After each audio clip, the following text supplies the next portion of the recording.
الحمد لله رب العالمين نحمده ونستعينه ونستغفره ونؤمن به ونتوكل عليه ونعوذ بالله من شرور أنفسنا ومن سيئات أعمالنا من يهده الله فلا مضل له ومن يضلل فلا هادي له ونشهد أن لا إله إلا الله وحده لا شريك له ونشهد أن سيدنا نبينا مولانا محمدا عبده ورسوله أما بعد فقد قال الله تعالى في القرآن العظيم والفرقان المجيد أعوذ بالله من الشيطان الرجيم بسم الله الرحمن الرحيم يسألونك عن الأهلة قل هي مواقيت للناس والحج صدق الله العظيم. எல்லா புகழும் அல்லாஹ் ஜல்ல ஷானுஹு தஆலா ஒருவனுக்கு உரித்தாகுக. நபிகள் பெருமான் முஹம்மது ரசூலுல்லாஹ் ஸல்லல்லாஹு அலைஹி வஸல்லம் அவர்களின் மீதும் அவர்களின் வழிவந்த சஹாபாக்கள், தாபிஈன்கள், தபா தாபிஈன்கள், ஷுஹதாக்கள், சாலிஹீன்கள், நல்லோர்கள் நம் அனைவரின் மீதும் அல்லாஹுவின் அன்பும் அருளும் என்றென்றும் நிறைவாக உண்டாகட்டுமாக. ஆமீன். அல்லாஹுவினுடைய பேரருளால் இஸ்லாமிய மாதங்களின் முதல் மாதமான முஹர்ரம் மாதத்தின் 3ஆம் நாள் பிறையில் நாம் முதல் ஜும்ஆவினுடைய தினத்தில் நாம் அமர்ந்திருக்கிறோம். இதை கொஞ்சம் மாற்றி இப்படியும் சொல்ல முடியும். ஹிஜ்ரி 1439 ஆண்டு நிறைவு பெற்று ஹிஜ்ரி 1440 ஆண்டினுடைய 3ஆம் நாளில் நாம் அமர்ந்திருக்கிறோம் என்றும் சொல்லலாம். ஏனென்றால் இது நம்மில் பலர்களுக்கு ஒரு புதிய ஒரு செய்தியாகத்தான் நாம் அறிய முடிகிறது. ஒரு ஆங்கில வருடங்களுடைய துவக்க நாளை நாம் தெரிந்து வைத்திருக்கிற அளவிற்கு, ஒரு தமிழ் புத்தாண்டை நாம் தெரிந்து வைத்திருக்கிற அளவிற்கு, இஸ்லாமிய மாதங்களையோ அல்லது இஸ்லாமிய வருடங்களையோ அதனுடைய துவக்க நாளையோ நாம் தெரிந்து வைத்திருப்பது இல்லை. காரணம், நாம் வாழக்கூடிய பகுதியில் நமக்கு அதற்கான தேவை என்பது இல்லை என்பதால் இதனுடைய விஷயத்திலே ஒரு விழிப்புணர்வு என்பது நம்முடைய சமூகத்தில் இல்லாமல் இருக்கிறது. இஸ்லாமிய நாடுகளிலே இது போன்ற ஹிஜ்ரியினுடைய கணக்கின் மீது ஒரு ஈர்ப்பு என்பது இருக்கிறது. அவர்கள் இதை இன்றைக்கு நம் தேசத்திலே ஆங்கிலத்தினுடைய மாதங்களை பயன்படுத்துவதை போன்று அவர்கள் அங்கு ஹிஜ்ரியினுடைய வருடங்களை பயன்படுத்துகிறார்கள். ஆனால் நம்முடைய பகுதிகளிலே இது போன்ற ஒரு நிலை இல்லை என்பதால் நமக்கு ஒரு இஸ்லாமிய புத்தாண்டு என்பதெல்லாம் எப்பொழுது ஆரம்பிக்கிறது, எப்பொழுது துவங்குகிறது, இஸ்லாமிய மாதங்களில் எந்த மாதத்தில் இன்றைக்கு நாம் இருக்கிறோம், எந்த மாதத்தை நாம் இழந்திருக்கிறோம் என்பதெல்லாம் நமக்கு தெரியாத ஒன்றாகத்தான் இருக்கிறது. ஆனால் கண்டிப்பாக ஒவ்வொரு இஸ்லாமியர்களும் தெரிந்து வைத்திருக்க வேண்டிய அடிப்படையான விஷயங்களில் இதுவும் ஒன்று. ஏனென்றால் ஒரு ஆங்கில புத்தாண்டிற்கோ ஒரு தமிழ் புத்தாண்டிற்கோ ஒரு இஸ்லாமிய வருடத்தினுடைய முதல் நாளுக்கு இருப்பதை போன்ற வலுவான உறுதியான காரணங்கள் எதுவுமே கிடையாது. இஸ்லாமிய வருடத்தினுடைய முதல் நாளுக்கு அவ்வளவு அடிப்படை காரணங்கள் இருக்கிறது. மார்க்கம் சம்பந்தப்பட்ட பல்வேறு விஷயங்களின் அடிப்படையில் தான் ஹிஜ்ரியினுடைய வருடத்தையே துவக்கப்பட்டிருக்கிறது. சாதாரணமான ஒன்று என்பதை நாம் சாதாரணமான ஒன்றாக நாம் நினைத்து விடக்கூடாது. ஹஜ்ரத் உமர் ரலியல்லாஹு அன்ஹு அவர்கள் ஜனாதிபதியாக இருக்கிறார்கள். ஜனாதிபதியாக இருக்கிற பொழுதுதான் இந்த பிரச்சனை வருகிறது. பல்வேறு மாநிலத்தில் இஸ்லாம் பல இடங்களில் பரவி இருக்கிற பொழுது மதீனாவில் அமர்ந்து கொண்டு ஹஜ்ரத் உமர் ரலியல்லாஹு அன்ஹு அவர்கள் ஆளுநர்களை நியமித்து ஆட்சி நடத்தி கொண்டிருக்கிறார்கள். அப்படி இருக்கிற சமயத்தில் தான் சில உத்தரவுகளுக்காக வேண்டி ஆளுநர்கள் எப்படி நடந்து கொள்ள வேண்டும் என்பதற்காக வேண்டி ஜனாதிபதி உமர் ரலியல்லாஹு அன்ஹு அவர்கள் இங்கே இருந்து கடிதம் எழுதுவார்கள். நீங்கள் இப்படியெல்லாம் நடந்து கொள்ள வேண்டும் என்று சொல்லி கடிதம் எழுதுவார்கள். அவர்கள் ஏதாவது ஒரு விஷயங்கள் குறித்து ஆலோசனை கேட்டு கடிதம் எழுதி அனுப்பினார்கள் என்றால் அதற்கான பதில் கடிதத்தையும் ஹஜ்ரத் உமர் ரலியல்லாஹு அன்ஹு அவர்கள் எழுதி அனுப்புவார்கள். அப்படி எழுதி அனுப்புகிற பொழுதெல்லாம் அதில் தேதி குறிப்பிடப்பட்டிருக்கும், இஸ்லாமிய மாதம் குறிப்பிடப்பட்டிருக்கும், ஆனால் வருடம் மட்டுமே குறிப்பிடப்பட்டிருக்காது. முஹர்ரமுடைய 10வது நாள், துல்காதாவுடைய 10வது நாள் இந்த கடிதம் எழுதப்படுகிறது என்று குறிப்பிடப்பட்டிருக்குமே தவிர ஆனால் வருடம் குறிப்பிடப்பட்டிருக்காது. வருடம் குறிப்பிடப்படாமல் தான் கடிதங்கள் எழுதப்படும். ஆளுநர்கள் அதை வாங்கி தங்கள் ஹஜ்ரத் உமர் ரலியல்லாஹு என்ன கடிதத்தில் எழுதியிருக்கிறார்களோ அதன்படி செயல்படுத்திக் கொள்வார்கள். சில ஆண்டுகளுக்கு பிறகுதான், இஸ்லாம் பல இடங்களில் பரவியதற்கு பிறகுதான் இந்த பிரச்சனை வருகிறது. என்ன பிரச்சனை வருகிறது என்றால், சில நாட்களுக்கு பிறகு, சில மாதங்களுக்கு பிறகு ஒரே பிரச்சனை இரண்டாவது தடவை வருகிற பொழுது ஹஜ்ரத் உமர் ரலியல்லாஹு அன்ஹு அவர்கள் இதற்கு முன்னதாக பிரச்சனை வந்த பொழுது என்ன தீர்வு எழுதி அனுப்பினார்கள் என்று அவர்களுடைய பழைய கடிதங்களை எடுத்து ஆளுநர்கள் பார்க்கிற பொழுது ஒரு பிரச்சனை வருகிறது. என்ன பிரச்சனை என்றால், ஹஜ்ரத் உமர் ரலியல்லாஹு அன்ஹு அவர்கள் இந்த கடிதத்தை எந்த ஆண்டில் எழுதினார்கள் என்கிற பிரச்சனை வருகிறது. அந்த கடிதத்திலே தேதி இருக்கிறது, மாதம் இருக்கிறது, ஆனால் வருடம் மட்டுமே இல்லை.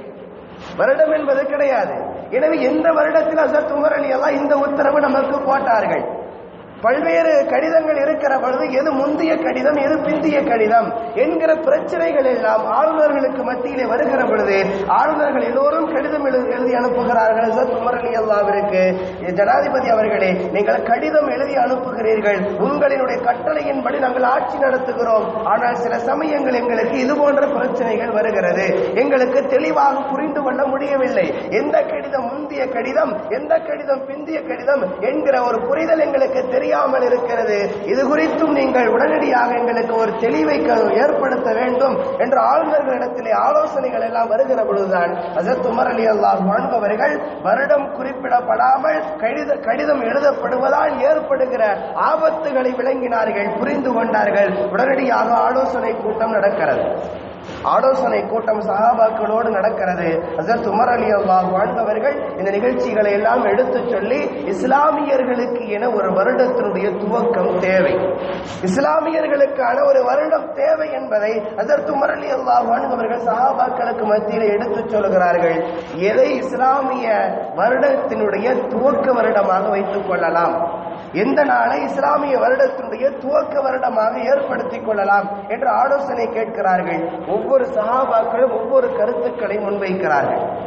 சிலர்கள் சொன்னார்கள், நபி ஸல்லல்லாஹு அலைஹி வஸல்லம் அவர்கள் பிறந்த நாளை, அவர்கள் பிறந்த அந்த வருடத்தை ஹிஜ்ரியினுடைய முதல் வருடமாக நாம் கணக்கிட்டுக் கொள்ளலாம். இஸ்லாமிய மாதத்தினுடைய, இஸ்லாமிய வருடத்தினுடைய முதல் வருடமாக அதிலிருந்து நாம் கணக்கிட்டுக் கொள்ளலாம் என்று சிலர்களின் ஆலோசனை. வேறு சிலர்கள் சொன்னார்கள், நபி ஸல்லல்லாஹு அலைஹி வஸல்லம் அவர்கள் மறைந்த வருடத்தை நாம் கணக்கிட்டுக் கொள்வோம் என்று சொன்னார்கள். வேறு சிலர்கள் நபி ஸல்லல்லாஹு அலைஹி வஸல்லம் அவர்களுக்கு நபித்துவம் கொடுக்கப்பட்ட அந்த வருடத்தை நாம் கணக்கிட்டுக் கொள்வோம். எந்த ஆண்டிலே அல்லாஹ் நபி ஸல்லல்லாஹு அலைஹி வஸல்லம் அவர்களுக்கு நபித்துவத்தை கொடுத்தானோ, நபி பட்டத்தை கொடுத்தானோ அந்த வருடத்தை நாம் கணக்கிட்டுக் கொள்வோம் என்று சொன்னார்கள். வேறு சிலர்கள் இதையும் சொன்னார்கள், நபி ஸல்லல்லாஹு அலைஹி வஸல்லம் அவர்கள் மக்காவிலே இருந்து மதீனாவிற்கு சென்றார்கள், அந்த பயணத்தினுடைய வருடத்தை நாம் இஸ்லாமிய வருடத்தினுடைய முதல் நாளாக எடுத்துக் கொள்வோம் என்று சொல்லி ஒவ்வொரு சஹாபாக்களும் தாங்கள் சொன்ன அந்த காரணத்திற்கு பதிலையும் சொன்னார்கள். தாங்கள் எதை ஆலோசனையாக சொன்னார்களோ அதற்கு வலுவான காரணங்களையும் குறிப்பிட்டார்கள். நபி ஸல்லல்லாஹு அலைஹி வஸல்லம் அவர்கள் இந்த உலகத்திலே பிறந்தது என்பது ஒரு சாதாரணமான ஒன்றல்ல. எனவே நம்மை அவர்கள் நேர்வழிப்படுத்தி இருக்கிறார்கள். அவர்கள் மட்டும் வராமல் இருந்திருந்தால் நம்முடைய நிலைகள் எல்லாம் என்னவாக ஆகியிருக்கும். எனவே அவர்கள் பிறந்த அந்த வருடத்தை இஸ்லாமியர்கள் காலம் முழுக்க ஞாபகம் வைத்திருக்க வேண்டும் என்பதால் அதிலே இருந்து நம்முடைய ஹிஜ்ரியினுடைய வருடத்தை நாம் துவங்குவோம், இஸ்லாமிய வருடத்தை நாம் துவங்குவோம் என்று சிலர்களின் ஆலோசனை. வேறு சிலர்கள் நபி ஸல்லல்லாஹு அலைஹி வஸல்லம் அவர்களுக்கு நபித்துவம் கொடுக்கப்பட்டதில் இருந்துதான் ஸல்லல்லாஹு அலைஹி வஸல்லம் அவர்கள் இஸ்லாமிய பிரச்சாரத்தை துவங்குகிறார்கள், இஸ்லாமிய மார்க்கத்தை பற்றி மக்களுக்கு எடுத்துச் சொல்ல துவங்குகிறார்கள். எனவே அந்த துவக்கம் என்பது மிக மிக முக்கியமான ஒன்று என்பதால் நாம் நபி ஸல்லல்லாஹு அலைஹி வஸல்லம் அவர்களுக்கு அல்லாஹ் நபித்துவம் கொடுத்தானே அந்த வருடத்தை இஸ்லாமிய வருடத்தினுடைய முதல் நாளாக நாம் கணக்கிட்டுக் கொள்வோம் என்று சிலர்கள் சொன்னார்கள். அதே போன்று தான் இந்த ஹிஜ்ரியினுடைய நபி ஸல்லல்லாஹு அலைஹி வஸல்லம் அவர்கள் மக்காவிலே இருந்து மதீனாவிற்கு பயணித்த அந்த பயணத்தையும் சொன்னார்கள். இது சாதாரணமான பயணம் அல்ல, இது மிக மிக அபூர்வமான, அதே சமயம் இஸ்லாமிய மார்க்கத்திற்கு மிக பெரும் வெற்றியை தேடி தந்த ஒரு பயணம். எனவே இந்த பயணத்தை நாம் அடிப்படையாக வைத்து இஸ்லாமிய வருடத்தை நாம் இந்த பயணத்தினுடைய நாட்களில் இருந்து நாம் துவங்குவோம் என்று சொல்லி சிலர்களின் ஆலோசனை. இப்படியெல்லாம் ஒவ்வொரு சஹாபாக்களும் ஆலோசனை சொல்ல ஹஜ்ரத் உமர் ரலியல்லாஹு அன்ஹு அவர்கள் எல்லோரின் ஆலோசனைகளையும் கேட்டதற்கு பிறகு ஹஜ்ரத் உமர் ரலியல்லாஹு அன்ஹு அவர்கள் இறுதியாக சொல்லுகிறார்கள், நீங்கள் சொன்ன ஒவ்வொரு காரணமும் ஒவ்வொரு நாளும் மிக மிக முக்கியமானவைதான். நபி ஸல்லல்லாஹு அலைஹி வஸல்லம் அவருடைய பிறப்பாக இருக்கட்டும், அவர்களின் மறைவாக இருக்கட்டும், அவர்களுக்கு நபித்துவம் கொடுக்கப்பட்டதாக இருக்கட்டும், எல்லாமே மிக முக்கியமானவைகள் தான் என்பதிலே எந்த விதமான சந்தேகமும் கிடையாது. ஒவ்வொரு இஸ்லாமியர்களும் அதை ஞாபகம் வைத்திருக்க வேண்டும் என்பதிலே எந்த விதமான மாற்று கருத்தும் இல்லை.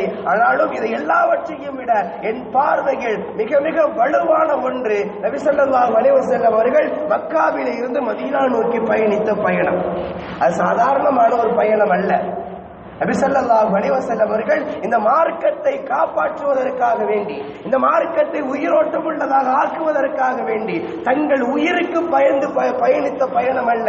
தங்களுடைய உயிருக்காக வேண்டி பயந்து கொண்டு நபி ஸல்லல்லாஹு அலைஹி வஸல்லம் அவர்கள் பயணித்த பயணம் என்பது கிடையாது. மக்காவிலிருந்து மதீனாவிற்கு சென்ற பயணம் என்பது அல்லாஹ்வின் உத்தரவின் பேரிலே பயணித்தார்கள். நபி ஸல்லல்லாஹு அலைஹி வஸல்லம் அவர்களுக்கு அதற்கு முன்னதாக ஏராளமான பிரச்சனைகள் வரத்தான் செய்திருந்தது. மக்காவிலே ஸல்லல்லாஹு அலைஹி வஸல்லம் அவர்கள் அனுபவிக்காத கொடுமைகள் என்பது கிடையாது. ஏராளமான சிரமங்களையும் துன்பங்கள் எல்லாவற்றையும் நபி ஸல்லல்லாஹு அலைஹி வஸல்லம் அவர்கள் அனுபவித்துதான் இருந்தார்கள். இருந்தாலும் கூட அல்லாஹ்வின் உத்தரவு என்று வந்ததால் தான் நபி ஸல்லல்லாஹு அலைஹி வஸல்லம் அவர்கள் மக்காவிலே இருந்து மதீனா நோக்கி பயணித்தார்கள். இந்த பயணம் சாதாரணமான ஒரு பயணம் அல்ல. இந்த பயணத்தோடு யாரெல்லாம் சம்பந்தப்பட்டு இருக்கிறார்களோ அவர்களும் சாதாரணமானவர்கள் கிடையாது. உமர் ரலியல்லாஹு அன்ஹு அவர்கள் சொன்ன காரணங்கள் அவர்களும் சாதாரணமானவர்கள் கிடையாது. ஹஜ்ரத் அபூபக்கர் ரலியல்லாஹு நபி ஸல்லல்லாஹு அலைஹி வஸல்லம் அவர்கள் தங்களுக்கான பயணத்தோழராக தேர்ந்தெடுத்தார்கள்.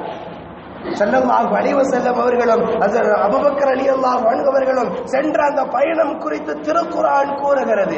அல்லாஹ் குறிப்பிடுகிறான், சானிய சுனைனி இதுகுமா ஃபில் காரி, குகையிலே இரண்டு நபர்கள் இருந்தார்கள் என்று அல்லாஹ் குறிப்பிடுகிறான். நபி ஸல்லல்லாஹு அலைஹி வஸல்லம் அவர்கள் குகையிலே இருந்து சொன்ன வார்த்தை இன்றைக்கு ஒவ்வொரு இஸ்லாமியர்களுக்கும் அல்லாஹ் மிக முக்கியமான உயிரோட்டம் உள்ள துடிப்பு மிக்க ஒரு வார்த்தையாக லா தஹ்சன் இன்னல்லாஹு மஅனா என்று நபி ஸல்லல்லாஹு அலைஹி வஸல்லம் அவர்கள் அந்த தௌர் குகையிலே இருந்த பொழுது நபி ஸல்லல்லாஹு அலைஹி வஸல்லம் சொன்ன வார்த்தை திருக்குர்ஆன் பதிவு செய்து வைத்திருக்கிறது.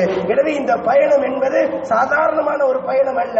இஸ்லாமிய மார்க்கத்திற்கு வலுவான வெற்றியை தேடி தந்த பயணம். இஸ்லாம் பகிரங்கமாக எடுத்துச் சொல்லப்பட்டது மதீனாவின் வாழ்க்கையில். இஸ்லாம் மிக பெரும் வெற்றியை கண்டது மதீனாவின் வாழ்க்கையில். எனவே இந்த பயணம் தான் இஸ்லாமியர்கள் அடிப்படையிலே எல்லோரும் ஞாபகம் வைத்திருக்க வேண்டிய அடிப்படையான ஒரு பயணம் என்று ஹஜ்ரத் உமர் ரலியல்லாஹு அன்ஹு அவர்கள் சொல்லி, இனி இதற்கு பிறகு இஸ்லாமிய வருடம் என்பது இந்த ஹிஜ்ரத்திலே இருந்து நபி ஸல்லல்லாஹு அலைஹி வஸல்லம் அவர்கள் எந்த ஆண்டு மக்காவிலே இருந்து மதீனா நோக்கி பயணித்தார்களோ அந்த ஆண்டுதான் இஸ்லாமிய வருடத்தினுடைய முதல் வருடமாக கணக்கிடப்படும். நபி ஸல்லல்லாஹு அலைஹி வஸல்லத்துடைய பிறப்பையோ இறப்பையோ நபித்துவத்தையோ எதையும் கணக்கிடப்படாது என்று ஹஜ்ரத் உமர் ரலியல்லாஹு அன்ஹு அவர்கள் அறிவிப்பு செய்து அந்த நாளில் இருந்துதான் இஸ்லாமிய வருடத்தினுடைய முதல் வருடம் துவங்குகிறது.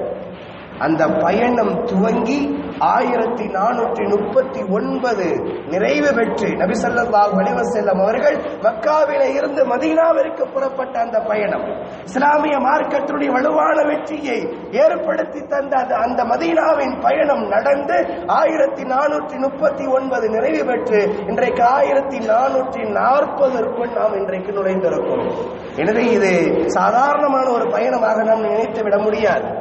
மற்றவர்களுக்கு எந்த காரணமும் இல்லாமல் ஜனவரி 1 சித்திரை ஒன்றையும் கொண்டாடுகிறார்கள். அது போன்ற ஒன்று நம்முடைய இந்த ஹிஜ்ரி ஒன்று முஹர்ரத்தினுடைய முதல் நாள் என்பது கிடையாது. இது நபி ஸல்லல்லாஹு அலைஹி வஸல்லம் அவர்கள் மக்காவிலிருந்து மதீனா நோக்கி பயணித்த ஒரு பயணம்.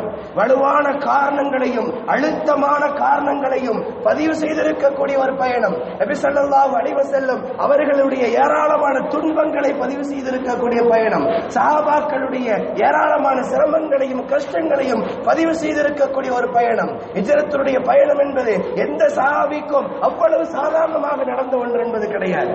அத்தனை சஹாபாக்களும் சொத்துக்களை இழந்தார்கள், தங்களுடைய சொந்தங்களை இழந்தார்கள், தாங்கள் சேர்த்து வைத்திருந்த செல்வங்களை இழந்தார்கள்.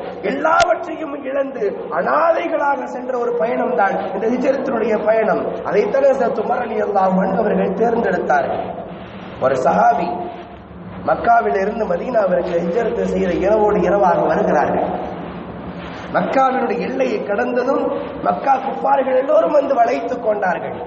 அவர்களை விடுவதாக இல்லை என்று சொல்லி வளைத்துக் கொள்கிறார்கள். நீங்கள் மக்காவை விட்டு வெளியிலே செல்லக்கூடாது, நாங்கள் உங்களுக்கு எவ்வளவு துன்பங்கள் கொடுத்தாலும் அத்தனை தொல்லைகளும் நீங்கள் தாங்கிக் கொண்டு மக்காவிலேயே நீங்கள் இருக்க வேண்டும் என்று சொல்லுகிறார்கள். அந்த சஹாபி என்ன சொன்னார்கள் தெரியுமா? நீங்கள் என்ன கேட்டாலும் நான் தருகிறேன், நீங்கள் என்ன கேட்டாலும் நான் தருகிறேன். என்ன தருவீர்கள்? என்னுடைய சொத்துக்கள் அனைத்தையும் உங்களுக்கு நான் தந்து விடுகிறேன். மக்காவில் அவர்களுக்கு ஏராளமான சொத்துக்கள் சொன்னார்கள், இடங்களை குறிப்பிட்டார்கள். இன்ன இடத்தில் எல்லாம் எனக்கு சொத்துக்கள் இருக்கிறது, அத்தனை சொத்துக்களையும் நீங்கள் எடுத்துக் கொள்ளுங்கள், எனக்கு ஒன்றை மட்டும் கொடுங்கள். மக்காவிலிருந்து நான் மதீனாவிற்கு செல்ல வேண்டும், இந்த பயணத்தை மட்டுமே நீங்கள் எனக்கு அனுமதியுங்கள், எனக்கு சொத்துக்கள் எதுவும் எனக்கு வேண்டாம், இவ்வளவு வாழ்நாள் முழுக்க நான் சம்பாதித்த அத்தனையும் நீங்கள் எடுத்துக் கொள்ளுங்கள் என்று சொல்லி தங்களுடைய பயணத்திற்காக வேண்டி அத்தனை சொத்துக்களையும் கொடுத்து விட்டு சென்றார்கள். சுமையா ரலியல்லாஹு அன்ஹா போன்ற பெரும் பெரும் சஹாபாக்கள் எல்லாம் இந்த ஹிஜ்ரத்தினுடைய பயணத்திற்காக அவர்கள் பட்ட துன்பங்கள், ஏராளமான துன்பங்கள். மக்காவாசிகள் வெளியில விடவே இல்லை. மக்காவை விட்டு இவர்கள் மதீனாவிற்கு போய்விட்டார்கள் என்றால் அங்கு நிம்மதியாக வாழுவார்கள். எனவே இவர்களை வெளியிலே அனுப்பக்கூடாது என்று சொல்லி மக்காவை விட்டு யாருமே வெளியிலே செல்லக்கூடாது என்கிற கட்டளையோடு நிர்பந்தத்தோடு முஸ்லிம்களை வாழ வைத்தார்கள். இதில் விதிவிலக்காக மக்கா விட்டு மதீனாவை நோக்கி சென்றவர்கள் ஹஜ்ரத் உமர் ரலியல்லாஹு அன்ஹு அவர்கள் மட்டும்தான். ஒளிவு மறை இல்லாமல் தைரியத்தோடு சென்றவர்கள் அவர்கள் மட்டும்தான். மற்ற எல்லோருமே மறைந்து செல்ல வேண்டிய சூழல், இரவோடு இரவாக செல்ல வேண்டிய சூழல் சஹாபாக்களுக்கு ஏற்பட்டது. தங்களுடைய சொத்துக்களையும் சொந்தங்கள் எல்லாவற்றையும் இழந்துவிட்டு சென்றார்கள். அவ்வளவு ஒரு வலுவான காயங்கள் நிறைந்த ஒரு பயணம் தான் இந்த ஹிஜ்ரத்துடைய பயணம். அதைத்தான் ஹஜ்ரத் உமர் ரலியல்லாஹு அன்ஹு அவர்கள் இஸ்லாமிய வருடத்தினுடைய முதல் வருடமாக தேர்ந்தெடுத்தார்கள். உமர் ரலியல்லாஹு அன்ஹு அவர்கள் மட்டும்தான் தைரியத்தோடு போய் சொன்னார்கள். மக்கா குஃபார்களிடத்திலே போய் சொன்னார்கள், உங்களில் யாராவது ஒருவர் உங்களுடைய தாய் தன் மகனை இழக்க வேண்டும் என்று உங்களில் யாராவது ஒருவர் விரும்பினாள், உங்களுடைய மனைவி கணவன் இல்லாமல் போக வேண்டும் என்று யாராவது ஒருவர் விரும்பினாள், உங்களுடைய பிள்ளைகள் அனாதையாக ஆக வேண்டும் என்று யாராவது ஒருவர் விரும்பினாள், நான் இன்றைக்கு ஹிஜ்ரத் செய்கிறேன், மக்காவை விட்டு நான் மதீனாவிற்கு செல்ல இருக்கிறேன், மக்காவுடைய எல்லை கடந்ததற்கு பிறகு என்னோடு வந்து மோதுங்கள். ஹஜ்ரத் உமர் ரலியல்லாஹு அன்ஹு அவர்கள் மக்கா குஃபார்களிடத்திலே போய் தேடி போய் சொன்னார்கள், என்னோடு நீங்கள் மோதுங்கள். இதற்கு முன்னவர்கள் எல்லாம் மறைந்து கொண்டு சென்றார்கள், உங்களுக்கு தெரியாமல் மறைந்து கொண்டு சென்றார்கள். நான் உங்களிடத்தில் தைரியமாக வந்து சொல்லிவிட்டு செல்லுகிறேன், உங்கள் யாருக்காவது ஒருவருக்கு உயிர் பயம் இல்லை என்றால் என்னோடு வந்து மோதுங்கள், நான் என்னுடைய வாளை தயாராக வைத்திருக்கிறேன் என்று ஹஜ்ரத் உமர் ரலியல்லாஹு அன்ஹு அவர்கள் சொல்லிவிட்டு தைரியத்தோடு சென்றார்கள். இவர்களுடைய தைரியத்துடைய அந்த வாசகத்தை கேட்டுவிட்டு இவர்களோடு ஹிஜ்ரத் செய்வதற்காக வேண்டி, பயமில்லாமல் செல்வதற்காக வேண்டி சுமார் 20 சஹாபாக்கள் வந்து சேர்ந்து கொண்டார்கள். ஹஜ்ரத் உமர் ரலியல்லாஹுவோடு சேர்ந்து ஹிஜ்ரத் செய்வதற்கு. நாங்களும் மதீனாவிற்கு வருகிறோம் என்று சொல்லி அவர்களும் சேர்ந்து சென்றார்கள் என்றால் நாம் யோசித்து பார்க்கணும். நபி ஸல்லல்லாஹு அலைஹி வஸல்லத்துடைய வாழ்க்கையில் இந்த ஹிஜ்ரத்துடைய பயணம் என்பது அவ்வளவு மிக முக்கியமான ஒரு பயணம். இரவோடு இரவாக ஹஜ்ரத் அபூபக்கர் ரலியல்லாஹு அன்ஹு அவர்களை அழைத்துக் கொண்டு செல்லுகிறார்கள். மக்காவை விட்டு இனி மதீனாவிற்கு செல்ல வேண்டும், இறைவனின் உத்தரவு வந்துவிட்டது என்று சொல்லி கடைசியாக காபாவிற்கு சென்று ஒரு 2 ரக்காத் நான் தொழுது கொள்கிறேன் என்று ஹஜ்ரத் அபூபக்கர் ரலியல்லாஹு அழைத்துக் கொண்டு காபாவிற்கு நபி ஸல்லல்லாஹு அலைஹி வஸல்லம் வருகிறார்கள். காபா பூட்டப்பட்டிருக்கிறது. அதனுடைய சாவி உஸ்மான் இப்னு அபி தல்ஹா என்கிற சஹாபி இடத்தில் இருக்கிறது. அன்றைக்கு அவர்கள் இஸ்லாத்தை ஏற்றுக்கொள்ளவில்லை, அவரிடத்திலே சாவி இருக்கிறது. நபி ஸல்லல்லாஹு அலைஹி வஸல்லம் அவர்கள் அபூபக்கர் ரலியல்லாஹு தன்னுடைய விருப்பத்தை சொல்லுகிறார்கள். இதற்கு பிறகு நான் எப்பொழுது மக்காவிற்கு வரப்போகிறேன் என்பது தெரியவில்லை. எனவே இறுதியாக கடைசியாக ஒரு 2 ரக்காயத்தை நான் காபாவிலே தொழுதுவிட்டு செல்ல வேண்டும் என்று நான் விரும்புகிறேன் என்று சொல்ல ஹஜ்ரத் அபூபக்கர் ரலியல்லாஹு சொல்லுகிறார்கள், யா ரசூலல்லாஹ், நீங்கள் இங்கேயே இருங்கள், நான் உஸ்மான் இப்னு அபீ தல்ஹாவிடத்திலே போய் நான் சாவியை வாங்கிவிட்டு வருகிறேன் என்று சொல்லுகிறார்கள். போனால் அவர் கூடவே வருகிறார். வந்து பார்க்கிற பொழுது நபி ஸல்லல்லாஹு அலைஹி வஸல்லம் அவர்கள் நிற்கிறார்கள். பார்த்துவிட்டு உஸ்மான் இப்னு அபீ தல்ஹா சொல்லுகிறார், முஹம்மதே, நீ இன்னும் உயிரோடு தான் இருக்கிறாயா? நீ இன்னும் உயிரோடு தான் இருக்கிறாயா? உன்னை கொலை செய்வதற்காக வேண்டிதான் மக்காவாசிகள் எல்லோரும் வலை வீசி தேடிக் கொண்டிருக்கிறார்கள். இந்த இரவினுடைய நேரத்தில் நீங்கள் இங்கே வந்து நின்று கொண்டிருக்கிறீர்களே என்று கேட்கிறார்கள். கேட்கிற பொழுது நபி ஸல்லல்லாஹு அலைஹி வஸல்லம் சொல்லுகிறார்கள், தங்களுடைய ஹிஜ்ரத்துடைய பயணத்தை சொல்லுகிறார்கள், நான் மக்காவை விட்டு மதீனாவிற்கு நான் செல்ல விரும்புகிறேன், இறுதியாக ஒரு 2 ரக்காயத்தை நான் காபாவுக்குள் தொழுது கொள்ள வேண்டும் என்று சொல்லுகிற பொழுது உஸ்மான் இப்னு அபீ தல்ஹா சொல்லுகிறார், நான் கொடுக்க முடியாது, நான் சாவியை கொடுக்க மாட்டேன், காபாவை திறந்து விட மாட்டேன், நான் வேண்டும் என்றால் உங்களுக்கு உயிர் பிச்சை தருகிறேன். என்ன சொல்லி செய்கிறேன் தெரியுமா? நீங்கள் இங்கு வந்ததையும் நாம் சந்தித்த இந்த சந்திப்பையும் நான் மக்காவாசிகள் யாரிடத்திலையும் சொல்ல மாட்டேன். நீங்கள் மறைந்து கொண்டு மதீனாவிற்கு சென்று விடுங்கள். நீங்கள் வேகமாக யாருக்கும் தெரியாமல் நீங்கள் சென்று விடுங்கள். நான் எந்த விதத்திலும் உங்களுக்காக வேண்டி காபாவை திறக்க மாட்டேன் என்று சொல்லுகிறார்கள்.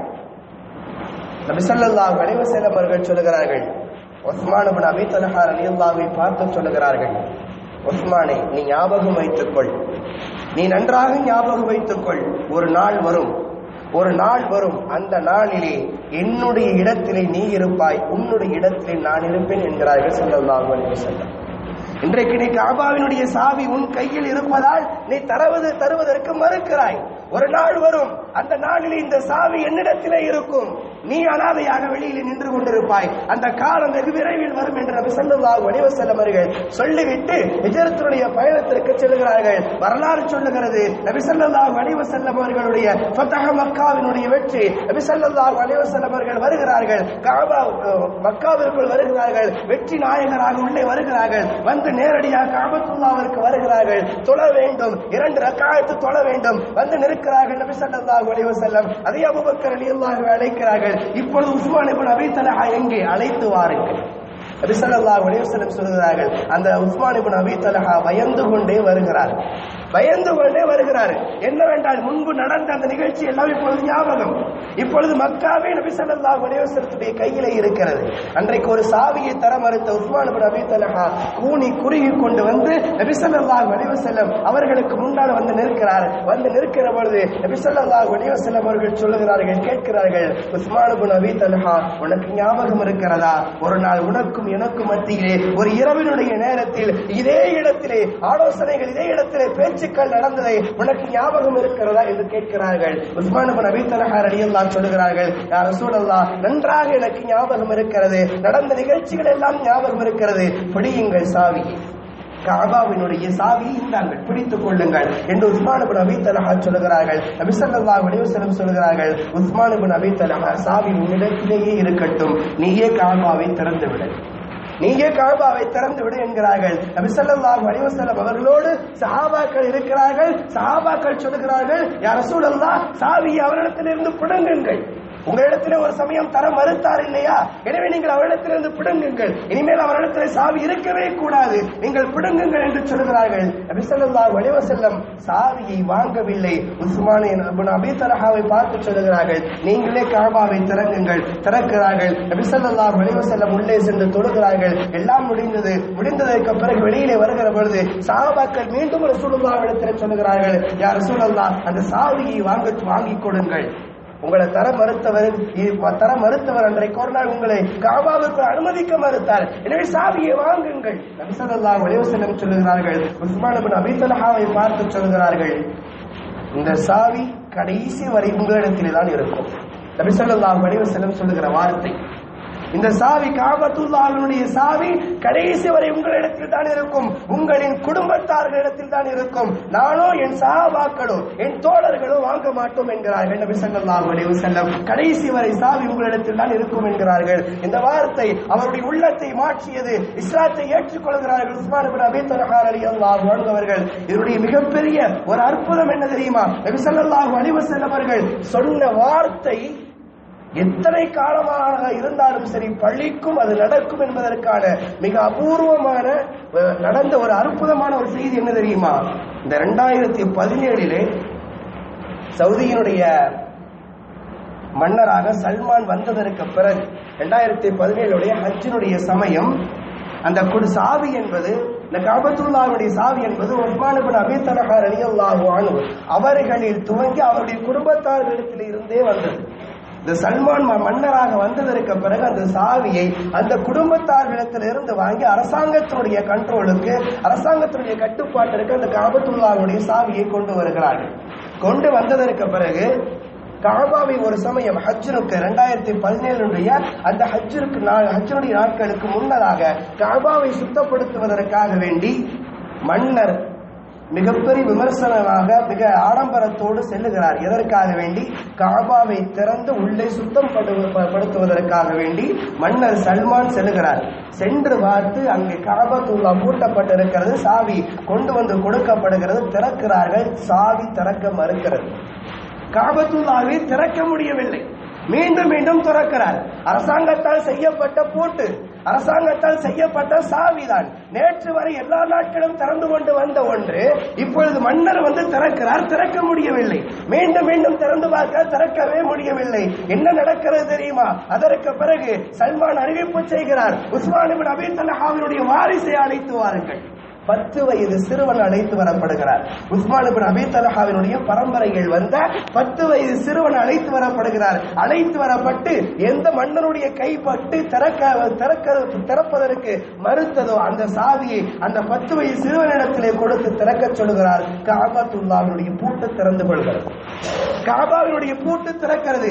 ஆச்சரியப்பட்டு அல்லாஹ்விடத்தில் இஸ்திக்பார் செய்து மன்னர் அறிவிப்பு செய்கிறார். இதற்கு பிறகு இந்த சாவி என்பது உஸ்மான் இப்னு அபீ தல்ஹாவுடைய பரம்பரையில் தான் வர வேண்டும் என்று அறிவிப்பு செய்து கொடுக்கிறார். அரசாங்கம் இதற்கு பிறகு அந்த சாவியை தன்னுடைய கட்டுப்பாட்டுக்குள் கொண்டு வராது என்று சொல்லுகிறார் என்றால் நம்ம யோசித்து பார்க்க வேண்டும். நபி ஸல்லல்லாஹு அலைஹி வஸல்லம் அவருடைய ஹதீஸ் எவ்வளவு வலுவானது, எவ்வளவு உண்மையாக இந்த காலத்திலும் நடக்கிறது என்பதையும் நாம் புரிந்து கொள்ள வேண்டும். எனவே நாம் சொல்ல வந்த செய்தி என்னவென்றால், நபி ஸல்லல்லாஹு அலைஹி வஸல்லத்துடைய அந்த ஹிஜ்ரத்துடைய நாளில் இவ்வளவு பெரும் சிரமத்தை எல்லாம் தாங்கிக் கொண்டுதான் ஹிஜ்ரத்துடைய பயணத்தை நபி ஸல்லல்லாஹு அலைஹி வஸல்லம் அவர்கள் மேற்கொண்டார்கள்.